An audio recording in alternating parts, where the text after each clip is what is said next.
नमस्ते फ्रेंड्स। ये क्वेश्चन है अ train travels a distance of 480 kilometre at a uniform speed। Actually quadratic equation का question है। किसका?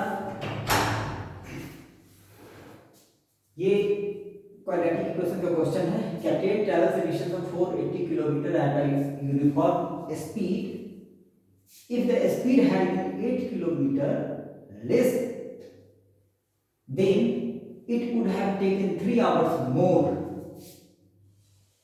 8 kilometre less 3 hours more to cover the same distance, उतनी ही दूरी। ठीक है, तो कह रहा find the distance of the train. बस ये क्वेश्चन बड़ा ही इंपॉर्टेंट क्वेश्चन है और इस क्वेश्चन में स्टूडेंट से एक चूक होती है, उसी चूक पे मैं बात कर रहा हूँ कि गलती क्या होती है। ठीक है, क्या निकालना है, कैसे सॉल्व करना है इस टाइप के क्वेश्चन को। अगर इस टाइप का क्वेश्चन कुछ भी है, यहाँ लेस है, अगर मोर हो जाए तो ठीक है, यहाँ पे मोर हो जाए और यहाँ पे लेस हो जाए तो कैसे सॉल्व करेंगे या इसको कैसे करेंगे। बस आप इसको ध्यान से समझेंगे, बिल्कुल ये क्वेश्चन कभी भी गलती नहीं होगी लाइफ में। कह रहा कि find the speed of the train. तो सबसे पहले क्या करते हैं हम, ट्रेन के स्पीड को let the speed of the train be X. Speed होता है किलोमीटर पर आवर, यहां भी दिया हुआ किलोमीटर पर आवर, इसलिए मैंने क्या लिया x kilometre per hour. Clear? अब क्या करते हैं, अब थोड़ा सा क्वेश्चन पे ध्यान देते हैं। डिस्टेंस दिया हुआ है, यहां पे डिस्टेंस दिया हुआ है 480, ये भी किलोमीटर में है। ठीक है, आपको पता हो किलोमीटर मीटर को चेंज कैसे करते हैं। अगर मीटर में हो तो ऐसे चेंज कर सकते हैं आप, लेकिन जनरली किलोमीटर में ही आएगा ये। तो इतना किलोमीटर हो गया। अब टाइम नहीं दिया हुआ है, टाइम के बीच में क्या कर दिया है कि ये 480 किलोमीटर यूनिफॉर्म स्पीड से चल रहा, मतलब अगर 60 किलोमीटर पर आवर है तो 60 की रफ्तार से जा रहा है, ना कभी घट रहा है ना कभी बढ़ रहा है। ठीक है, और कुछ देर बाद क्या हो रहा है कि ट्रेन का speed 8 kilometre per hour less हो गया। उसने ट्रेन ने अपना स्पीड 8 किलोमीटर प्रति घंटा, अगर 60 है तो 52 कर दिया, 8 किलोमीटर मतलब कम कर दिया। ठीक है, तो अब जहां पहुंचना होगा वहां हम थोड़ा सा देर से पहुंचेंगे, है ना। मतलब इसमें जब लेस हो गया तो टाइम ज्यादा लगेगा। बस यही हम बताना चाहते हैं कि लेस है तो टाइम ज्यादा लगेगा। तो सबसे पहले ये तो डिस्टेंस है और ये स्पीड है, इन दोनों को लेके आप जानते हैं क्या निकाल सकते हैं, टाइम। टाइम बराबर होता है डिस्टेंस अपॉन स्पीड। अब डिस्टेंस दिया हुआ है 480 किलोमीटर और स्पीड दिया हुआ है x किलोमीटर। तो इतना आवर, चूंकि टाइम है यहाँ किलो आवर है तो इतने आवर लगेंगे। ठीक है, अब क्या करते हैं, क्वेश्चन नेक्स्ट पढ़ते हैं। कहा कि then it would have taken 3 hours more. ज्यादा लगता है कब, जब 8 किलोमीटर स्पीड कम कर देता है। तो न्यू स्पीड क्या है, न्यू स्पीड ट्रेन का क्या हो जाएगा, यहां लिखने की जरूरत नहीं है x1 x2। न्यू स्पीड का 8 कम कर देना है, तो जो x है उसी में से 8 किलोमीटर, ये हो गया इतना किलोमीटर पर आवर। ये न्यू स्पीड है, लेकिन जाना है उतना ही दूर। ठीक है, तो टाइम क्या हो जाएगा इस कंडीशन में, इसको आप t1 t2 कर सकते हो। तो टाइम क्या होगा, डिस्टेंस वही सेम अपॉन स्पीड, ये हुआ। अब कहानी यहां से शुरू होती है। ठीक है, कह रहा 3 आवर्स मोर, मतलब कि दोनों का या तो डिफरेंस 3 आवर होगा या ये 3 घंटा ज्यादा लेता है। समझ गए क्या करता है, ये 3 घंटा ज्यादा लेता है। तो यही समझना है कि हम दोनों का डिफरेंस मतलब t1 माइनस t2 बराबर 3 आवर्स होगा या t2 माइनस t1 बराबर 3 आवर्स होगा। मेरी बात समझ रहे हो, यहां पर 3 आवर्स ज्यादा टाइम लेता है, तो ज्यादा टाइम लेता है मतलब दोनों का डिफरेंस, दोनों के टाइमिंग में डिफरेंस होगा 3 घंटे का। ठीक है। अब 3 घंटा T1 माइनस T2 अगर 3 लिखते हो और T2 minus T1 equal to 3 लिखते हो तो दोनों में आंसर अलग आएंगे। तो यही जानना है कि गलती से स्टूडेंट क्या करते हैं, या तो इसमें से इसको हटा, मतलब क्लियर जानना है कि किसमें से किसको हटाएंगे। तो सिंपल सी बात है, आपको सोचना ये है कि टाइम किसमें ज्यादा लगेगा चलने में, इसमें, क्योंकि इसकी स्पीड कम है, बस इतना ही जानना है। टाइम किसमें ज्यादा लग रहा उसको पहले रखेंगे और जिसमें कम टाइम लग रहा उसको बाद में रखेंगे, तो रिजल्ट क्या आएगा, क्या आएगा रिजल्ट 3। मतलब ये पॉसिबल नहीं है। क्या है ये, चूंकि इसमें टाइम ज्यादा लग रहा है तो ज्यादा टाइम लग रहा और इसमें कम टाइम लग रहा है तो ज्यादा में कम का डिफरेंस करेंगे 3, तो यहाँ पे ये नहीं होगा, ये होगा। ठीक है, बस इतना ही इसमें करना है, तो ये सॉल्व हो गया।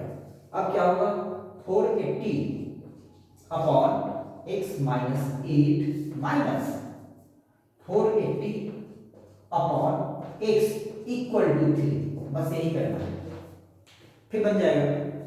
अगर गलती से आपने इसको पहले लिखा इसको बाद में लिखा तो सॉल्व नहीं होगा।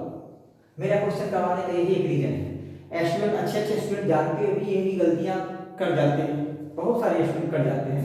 मैं ये नहीं कर रहा हूँ कि सारे कर जाते हैं, लेकिन कर जाते हैं। जिस क्वेश्चन में डाउट लगता है उसी को मैं चाहता हूँ एक्सप्लेन करना।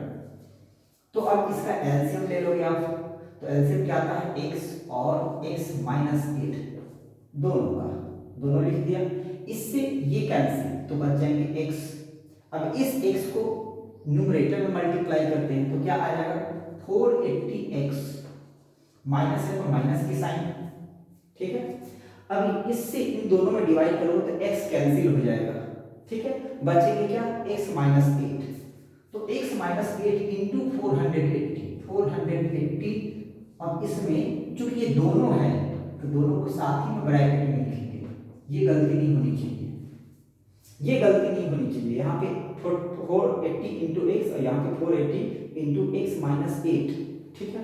अब क्या करेंगे, next step 480 minus 480 x minus 480 x और minus into minus plus 480 into 8, 480 into 8 upon x minus 8 equal to 3।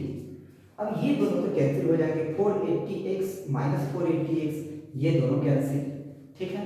तो नेक्स्ट स्टेप क्या होगा, 480 इंटू 8 अपॉन, इसको इससे मल्टीप्लाई करोगे एक्स स्क्वायर, इसको इससे करोगे तो माइनस 8x इक्वल टू 3, ठीक है। अब मैंने बतलाया था आपको, या नहीं बतलाया तो जान ले, ऊपर न्यूमरेटर और इस तरह से मल्टीपल हो, मल्टीपल प्लस माइनस नहीं, अगर यहाँ प्लस होता तो नहीं करता, मल्टीपल है, इस 3 से इस 3 को कैंसिल कर सकते हो आप। यही दोनों अगर नीचे होता तब भी 3 से इसको कटे तो काट सकते हो, ठीक है। तो 3 से देखिए काट के कर सकता, 3 1 3 यहाँ कर सकता, 160 वाले, ठीक है, 160 वाले कट जाएंगे, ठीक है। तो यहाँ है 8, सॉरी 8, अब क्या हो जाएंगे 1280, 16 8 जा 128 अपॉन ये आएंगे तो क्रॉस मल्टीप्लाई 1 होगा, ये तो 1 है तो क्रॉस मल्टीप्लाई करोगे तो ये आ जाएगा इस तरफ, क्या हो जाएंगे एक्स स्क्वायर माइनस 8x।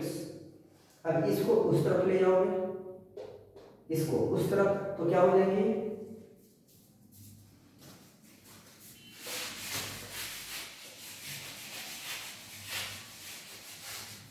अब इस इक्वेशन को लिखते हैं, इस तरह से लिखेंगे X square minus 8x minus 1280 equal to 0।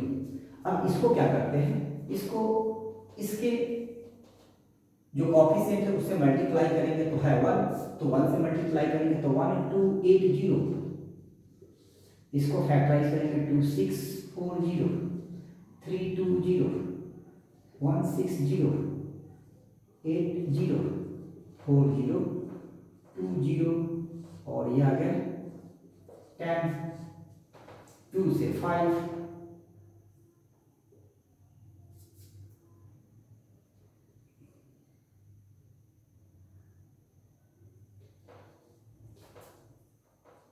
10, 2 से 5, 5 से 1, 5 टू जा 20। अब एक बार चेक कर लीजिए, इसमें थोड़ी सी एक 2 छूट गया तो गलत हो जाएंगे। 2 से डिवाइड किया कितना आया, फिर इससे किया कितना आया, फिर इससे किए कितना आया, फिर इससे करेंगे ये आया, इससे करेंगे ये आया, इससे किए ये आया, इससे किए ये आया, इससे किए ये आया, इससे किए 1 आया। इसका मतलब कि फ्रैक्शन आपका सही है। अब हमें लाना है क्या 8, तो 8 लाना है और इतना मल्टीपल है। इसका मतलब हुआ किसी दो पेयर में बना लेंगे सबको मल्टीप्लाई करके और डिवाइड करेंगे तभी ये कहेगा क्योंकि ये नंबर छोटा है। 2 टू जा 4 टू जा 8 टू जा 16 टू जा 32, 2 टू जा 4 टू जा 8, 8 5 जा 40, 32 आ गया 8। ठीक है, तो क्या लेंगे हम यहाँ पे लिखेंगे, क्योंकि माइनस है बस एक और ध्यान रखना है। यहाँ मैंने बतलाया था कि इसको कैसे करते हैं, किसका कौन सा नंबर आपके पास 40 और 32। ठीक है, तो पहले 40 लिख लो आप 40x, उसका 32x लिख लो। ठीक है, अब ये माइनस है, इसका मतलब जो बड़ा वाला नंबर है उसकी साइन माइनस होनी चाहिए। ठीक है, अब अगर यहाँ माइनस लिखते हो इसका मतलब कि ऐड हो जाएगा, फिर गलत हो गया तो डिफरेंट साइन सब्ट्रैक्ट होगा, तो एक माइनस है तो दूसरा क्या होगा प्लस तो होगा। ठीक है, तो इसको आप घटाएंगे तो इतना आएंगे, दोनों को मल्टीप्लाई करेंगे तो इतना आएंगे इक्वल टू 0। ठीक है, अब क्या करना है कि x कॉमन ले लेंगे तो ये होंगे x माइनस 40 प्लस सॉरी ये कहाँ गया 1 2 minus 1 2 8 0 equal to 0 plus 40 minus 32 common हो गया तो ऑटोमेटिक x माइनस 40 ही आएंगे। अब चूंकि ये प्लस वाला x प्लस 32 इक्वल टू 0 तो x माइनस 32 आ जाएगा, पॉसिबल नहीं है तो ये पॉसिबल है, ये वाला x minus 40 equal to 0 then x बराबर 40, मतलब कि उसकी स्पीड ट्रेन की क्या थी 40 किलोमीटर पर आवर। ठीक है, 40 यहाँ पे 40 रखेंगे तो 40 माइनस 8 32, 48 को डिवाइड करेंगे 32 से 48, 32 16 से 30 ये आ गया 15, तो यहाँ क्या आ गया 15। अब यहाँ पे 48 को डिवाइड करोगे 48 को डिवाइड करोगे 40 से तो आएंगे 12, तो 15 ये आ गया और ये आ गया माइनस 12 इक्वल टू 3, तो ये आपका सेटिस्फाइड कर रहा है। इसका मतलब कि आपका आंसर सही है, तो x क्या होगा 40 किलोमीटर पर आवर। ठीक है, एक और क्वेश्चन बहुत ही यूनिक सा है एज से, फादर का सन का एज, फादर का डॉटर का एज, वो अभी करेंगे।